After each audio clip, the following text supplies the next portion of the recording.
మీకందరికీ ఒక ప్రశ్న. బంగారాన్ని ఎక్కడ పెడతారు మీరందరూ? మీకు చెప్తామా ఏంటండి ఎక్కడ పెట్టేది అని అంటారేమో. బంగారాన్ని ఎక్కడ పెడతారు మీరు? వినపడతల్లా? బీరువాలో.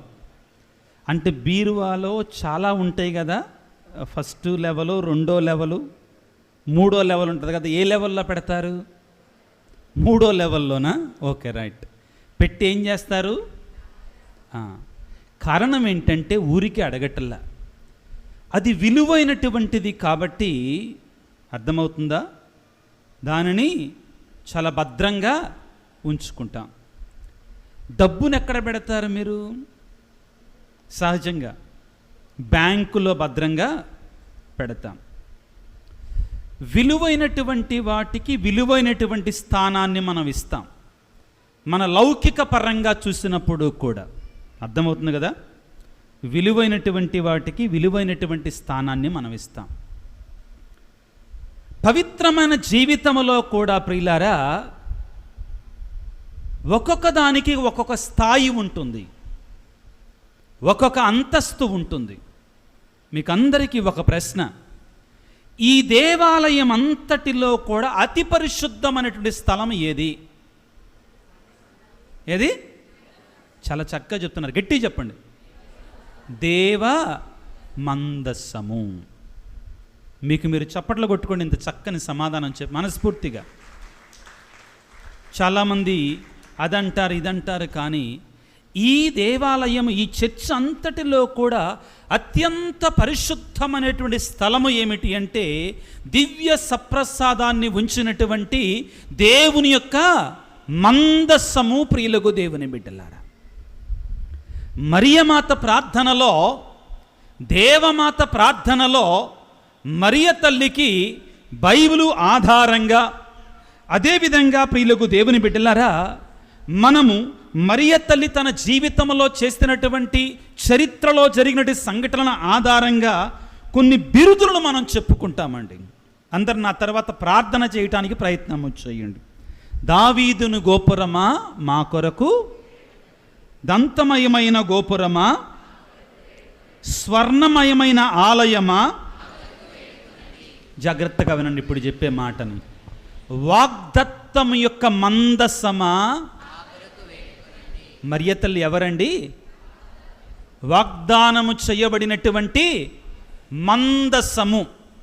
దేవాలయములో, ఈ దేవాలయములో అతి పరిశుద్ధమైన స్థలము ఏదని చెప్పారు మీరు? దేవుని యొక్క దివ్య మందస్సము. మరియ తల్లికి ఇచ్చినటువంటి బిరుదులలో, దేవమాత ప్రార్థనలో మనం వేడుకునేటువంటి ప్రార్థనలో ఒకటి ఏమిటి అంటే, వాగ్దానము చేయబడినటువంటి మందస్సమా మా కొరకు వేడు. ఎందుకని మరియ తల్లిని వాగ్దానము చేయబడిన మందస్సమా అని పిలుస్తాం? మందస్సంలో ఏముంటుంది? మందస్సంలో ఏముంటాయి? ఎవరుంటారు? యేసు ప్రభు ఉంటారు. మరియ తల్లి గర్భములో ఎవరున్నారు? కాబట్టి మందస్సములో ఎవరైతే ఉంటారో మరియ తల్లి గర్భములో కూడా ఆయనే ఉన్నాడు. కాబట్టి మరియ తల్లి గర్భమే ఒక దేవుని యొక్క మందస్సము. Hallelujah, praise the Lord, praise the Lord, praise the Lord.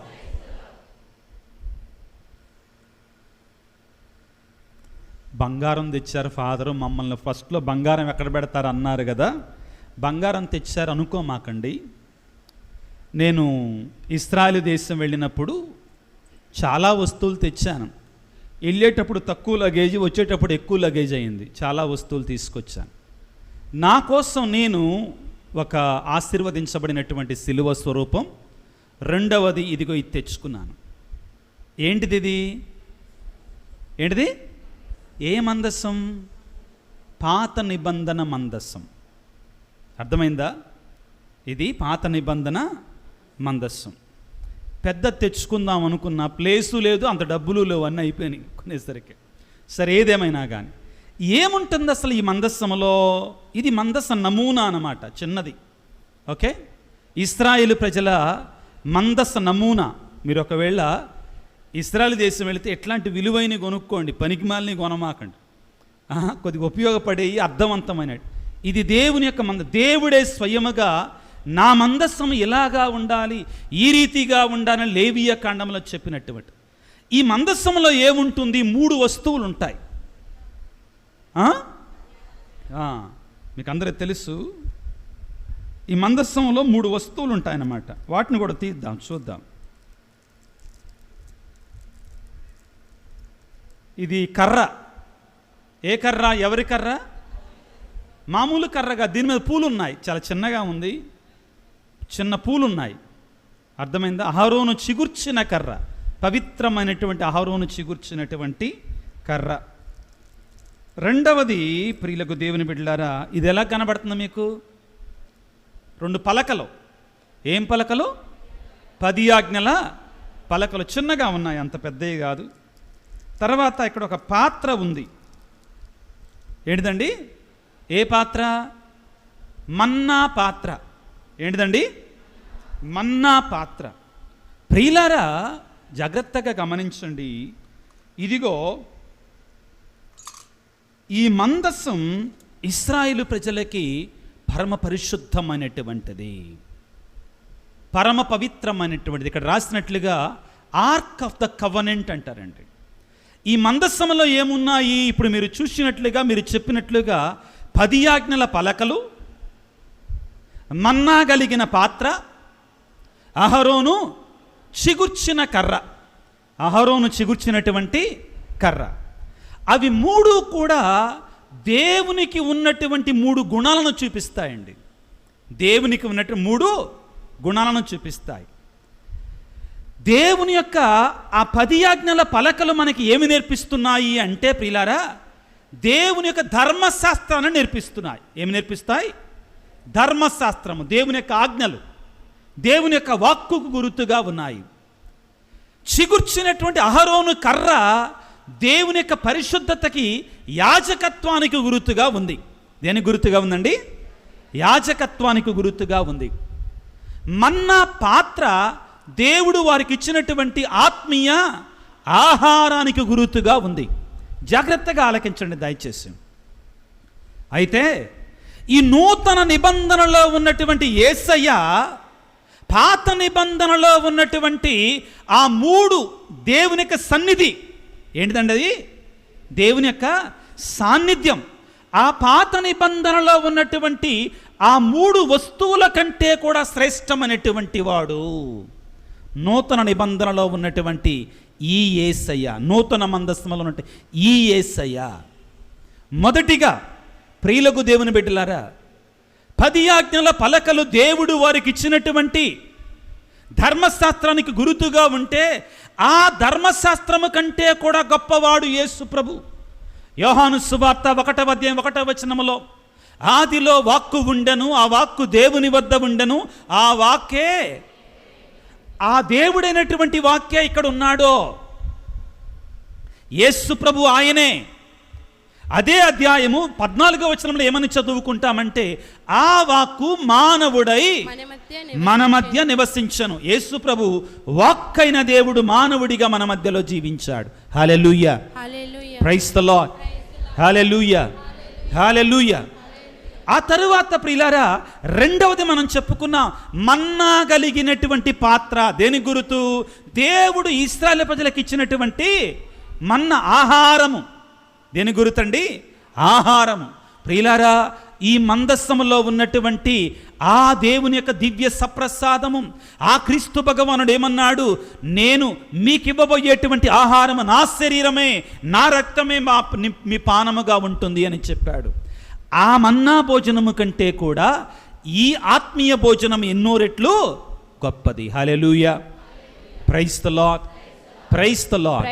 ఇక మూడవది ప్రియులారా, అహరోను చిగుర్చినటువంటి కర్ర దేవుని యొక్క పరిశుద్ధతకి, యాజకత్వానికి గుర్తుగా ఉంది. అయితే క్రీస్తు భగవానుడు నిత్య యాజకుడు, హెబ్రీ పత్రికలో పలికినట్లుగా ఆయన నిత్య యాజకుడు.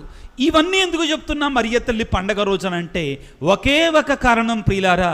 ఏమిటి అంటే, ఈ పాత నిబంధన మందస్సములో మోయబడినటువంటి దాయబడినటువంటి ఆ వస్తువుల కంటే కూడా నిజమైన దేవుడే మన మధ్యలో జన్మించాడు.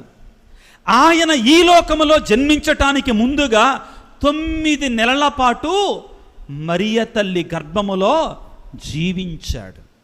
కాబట్టి ప్రియులకు దేవుని బిడ్డలారా, మరియ తల్లి వాగ్దానము చేయబడినటువంటి మందసము, వాగ్దానము చేయబడినటువంటి మందసము. ఇక ఇప్పుడు ఒక్కడుగు ముందుకు వెళదాం ప్రియులారా. ఎందుకు ఇవన్నీ చెప్తున్నానంటే, ఈనాడు పండగని మనం అర్థం చేసుకోవాలి. మరియమాత ఎలిజబెత్తమని సందర్శిస్తుంది. మరియమాత ఎలిజబెత్తమని సందర్శిస్తుంది. ఈ సందర్భంగా మీకు మరొక మాట చెప్తాను, జాగ్రత్తగా గుర్తుపెట్టుకోండి. ఆ మాట ఏమిటి అంటే, ఇశ్రాయేలు ప్రజలకి ప్రియులారా, ఇదిగో ఈ మందసం అనేటువంటిది దీవెనలను తెచ్చేది, దేవుని యొక్క సాన్నిధ్యాన్ని మోసుకొని వచ్చేది, దేవుణ్ణే మోసుకొని వస్తున్నటువంటిది దేవుని యొక్క మందస్సం. ప్రియులారా, నూతన నిబంధన మందస్సం అనేటి మరియ తల్లి కూడా దేవుని యొక్క దీవెనలను మోసుకొని వస్తుంది, దేవుణ్ణే మోసుకొని వస్తుంది. ఆమె ఎక్కడికి వెళితే అక్కడికి. ఇప్పుడు వాక్యంలోనికి వెళ్ళటానికి ప్రయత్నం చేద్దాం. ఈనాటి వాక్యంలోనికి వెళ్ళటానికి ప్రయత్నం చేద్దాం ప్రియులారా.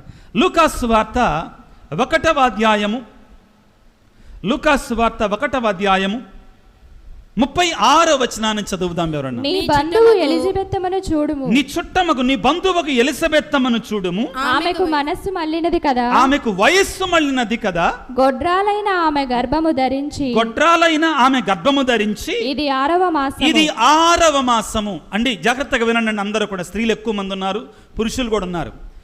గర్భము ధరించి ఎన్నో నెల అంటండి? ఎన్నో నెల? పిల్లవాడు పుట్టాలంటే ఇంకెన్నెళ్ళు ఉండాలి గర్భంలో? సహజంగా యావరేజ్గా ఇంకా 3 నెలలు. 6 నెలలు అయిపోయింది, ఇంక ఎన్నెళ్ళు అండి? 3 నెలలు. ఎప్పుడైతే మరియ తల్లి ఇది తెలుసుకుందో, ఎలిజబెత్తమ్మ గర్భవతి అయితే 6 నెలలు అయిందని తెలుసుకుందో, పరుగున మరియ తల్లి ఎలిజబెత్తమ్మని వెళ్ళింది, ఎలిజబెత్తమ్మ దగ్గరికి వెళ్ళింది. ఇంకొక వాక్యాన్ని చదువుకుందాం, 56వ వచనాన్ని చదువుకుందాం. అదే అధ్యాయం. కొంచెం మీరు మనస్సు లగ్నం చేస్తేనే అర్థమైద్దండి ఈ వాక్యం. మరియమ్మ 3 మాసములు ఎలిజబెత్తమ్మతో ఉండి పిమ్మట తన ఇంటికి తిరిగిపోయి ఎన్నెళ్ళు ఉందండి? 3 మాసాలు. అంటే బాప్తిస్మ యోహాను గారు జన్మించే వరకు కూడా అక్కడే ఉందండి. జన్మించే వరకు అక్కడే ఉంది. 6 నెలలప్పుడు వచ్చింది, ఇంకొక 3 నెలలు ఉన్నది. బాప్తిస్మ యోహాను గారు జన్మించే వరకు కూడా మరియ తల్లి ప్రియులారా అక్కడే ఉండి సపర్యలు చేసి, పరిచర్యలు చేసి, సహాయము చేసి, ఆ తరువాత ఆ ఎలిజబెత్తమ్మకి ఎంతగానో సహాయము చేసి అప్పుడు తిరిగి వెళుతుంది. ప్రియులకు దేవుని బిడ్డలారా, ఇప్పుడు దయచేసి మీరందరూ కూడా సమూవేలు 2వ గ్రంథము 6వ అధ్యాయాన్ని తీసుకుందాం. సమూవేలు 2వ గ్రంథము 6వ అధ్యాయాన్ని తీసుకుందాం. Hallelujah, praise the Lord, praise the Lord, hallelujah, hallelujah. ప్రియులకు దేవుని బిడ్డలారా, ప్రారంభములో మనం చెప్పుకున్నాం ఏమిటి? ఇశ్రాయేలు ప్రజలకి దేవుని యొక్క మందస్సం అనేటువంటిది, దేవుని యొక్క సన్నిధి, దేవుణ్ణే దానిలో పుచ్చుకున్నటువంటిది. ఎక్కడికైతే మందస్సం వెళుతుందో అక్కడికి ఆశీర్వాదాలు, దీవెనలు స్వయంగా దేవుడే వెళ్ళేవాడు మందస్సంతో పాటు. ఇక్కడ వాక్యాన్ని చదువుకోవటానికి ప్రయత్నం చేద్దాం. సమూవేలు 2వ గ్రంథము 6వ అధ్యాయం 9వ వచనాన్ని చదువుకుందాం. నాడు దావీదు యావేకు భయపడి దైవ మందస్సమును ఇంటికి కొనిపోవుట ఎలా అని అనుమానపడెను. కనుక అతడు మందస్సమును దావీదుపురమునకు కొనిపోవుట చాలించి హిత్తీయుడైన ఒబేదెదోము ఇంటికి చేర్చు. దేన్ని చేరుతున్నాడండి? దేన్ని? ఏ మందస్సాన్ని? పాత నిబంధన మందస్సాన్ని ఎవరింటికి పంపిస్తున్నాడు? ఒబేదెదోము, హిత్తీయుడైనటువంటి ఒబేదెదోము ఇంటికి పంపిస్తున్నాడు. ఇప్పుడేం జరుగుతుందో చదువుకుందాం. అతని ఇంట మందస్సము 3 మాసములుండెను. ఈ మాట గుర్తుపెట్టుకోండి. ఎన్ని నెలలు ఉందండి? 3 మాసములు. అక్కడ మరియ తల్లి ఎన్ని నెలలు ఉందండి? 3 నెలలు. ఎన్ని నెలలు ఉందండి చెప్పాలి. 3 నెలలు. ఇక్కడ ఉంది అసలైనటువంటి విషయం ప్రియులారా, చాలా ముఖ్యమైన సందేశం ఉంది. అక్కడ మరియ తల్లి ఎలిజబెత్తమ్మ ఇంటిలో ఎన్ని నెలలు ఉంది? ఇక్కడ మందస్సము ఈ యొక్క హిత్తీయుడు అయినటువంటి ఒబేదెదోము ఇంట్లో ఎన్ని నెలలు ఉంది? 3. ఇప్పుడు చదవమ్మా. యావే ఒబేదెదోమును అతని కుటుంబమును చల్లని చూపు చూచెను. Hallelujah, hallelujah, praise the Lord, praise the Lord, హల్లెలూయా.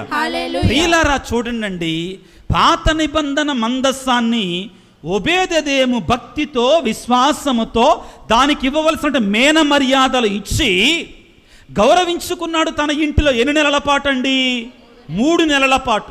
ఎప్పుడైతే 3 నెలల పాటు ఒబేదెదోము ఇంటిలో దేవుని యొక్క మందస్సం ఉందో, దేవుడు ఒబేదెదోము కుటుంబాన్ని, తన సంపదలని, తన ఆస్తిపాస్తులని అన్నిటిని కూడా దీవించాడు, ఆశీర్వదించాడు. కారణం ఏమిటి అంటే మందస్సములో ఉన్న దేవుడు ఒబేదెదోము ఇంటిలో ఉన్నాడు కాబట్టి. ఈనాడు మనం జరుపుకుంటున్న పండగ ప్రియులారా, ఎలిజబెత్తమ్మని మరియ తల్లి సందర్శించటం, మరియమాత తన గర్భములో యేసయ్యను మోసుకుంటూ, దేవుణ్ణి తన గర్భములో మోసుకుంటూ దేవుని యొక్క మందస్సముగా ఎలిజబెత్తమ్మ ఇంటికి వెళ్ళగానే ఆ ఎలిజబెత్తమ్మ ఇంటిలో ఉన్నట్టు బాధ, కష్టము, వేదన, ఆ కుటుంబంలో ఉన్నటువంటి ఆ కన్నీరు అంతా కూడా తొలగిపోయింది. ఆ కుటుంబం అంతా కూడా పరిశుద్ధాత్మ చేత నింపబడింది. Hallelujah, hallelujah, praise the Lord, praise the Lord, praise the Lord, praise the Lord, praise the Lord. మీరందరూ కూడా ఊరేగింపు చేసి వచ్చారు, ప్రదక్షిణ చేసి వచ్చారు. ఎక్కువసేపు వాక్యాన్ని చెప్పదలుచుకోలే. ఎండ తీవ్రత దానికంటే ఒక్క పోత ఇంకా దారుణంగా ఉంది. ప్రియులారా, ఎక్కువ కాదు కానీ ఈ ఒక్క సందేశాన్ని మీరు స్వీకరించండి. ఈ రోజుకి ఈ మరియ తల్లి ఎలిజబెత్తమ్మను సందర్శించినటువంటి ఈ పండగ సందర్భంగా ప్రియులారా, మరియమాతని పాత నిబంధన మందసముతో పోల్చగలగాలి.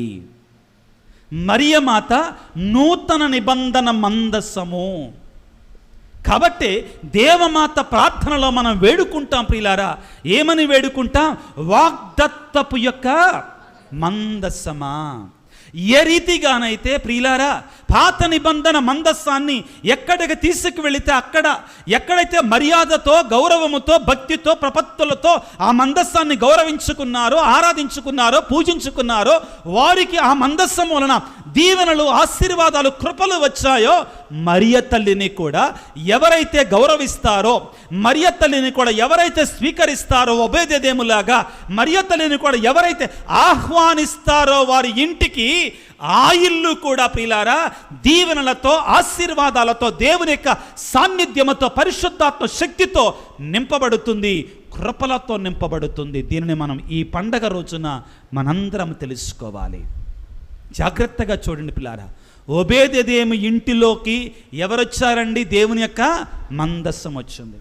ఒబేదెదోము ఇంటిలో ఎన్ని నెలలు ఉందండి మందస్సము? 3 నెలలు ఉంది ప్రియులారా.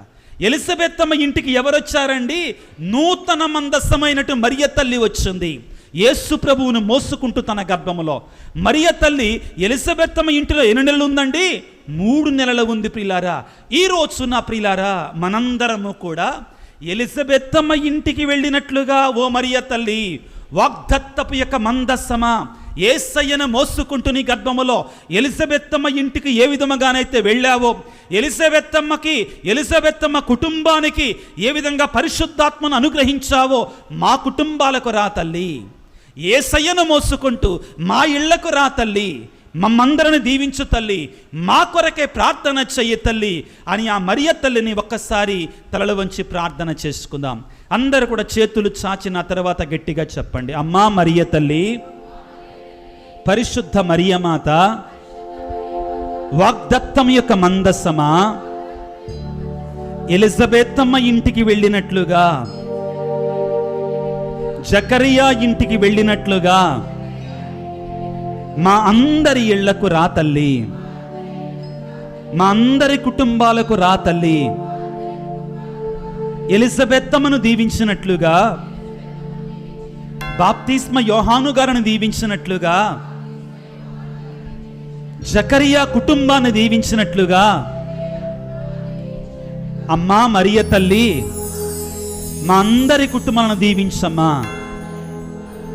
మా కొరకై ప్రార్థించు తల్లి, మా బిడ్డల కొరకే ప్రార్థించమ్మా. మా సమస్తము కొరకే ప్రార్థించు తల్లి. అందరూ చేతులు జోడించుదాం ప్రియులారా.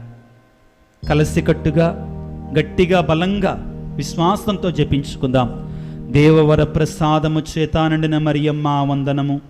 ప్రభు మీతో ఉన్నారు. స్త్రీలలో ఆశీర్వదించబడిన వారు మీరే. మీ గర్భఫలముకు యేసు ఆశీర్వదించబడిన వారిని. పరిశుద్ధ మరియమ్మ సర్వేశ్వరుని యొక్క మాత, పాపాత్మలమైండు మా కొరకు ఎప్పుడునూ మా మరణ సమయమందున ప్రార్థించండి. ఆమెన్. పరిశుద్ధ మరియ మాత, పునీత ఎలిజబెత్ అమ్మ గారా, పునీత బాప్తిస్మ యోహాను గారా, పిత పుత్ర పవిత్రాత్మ నామమున ఆమెన్.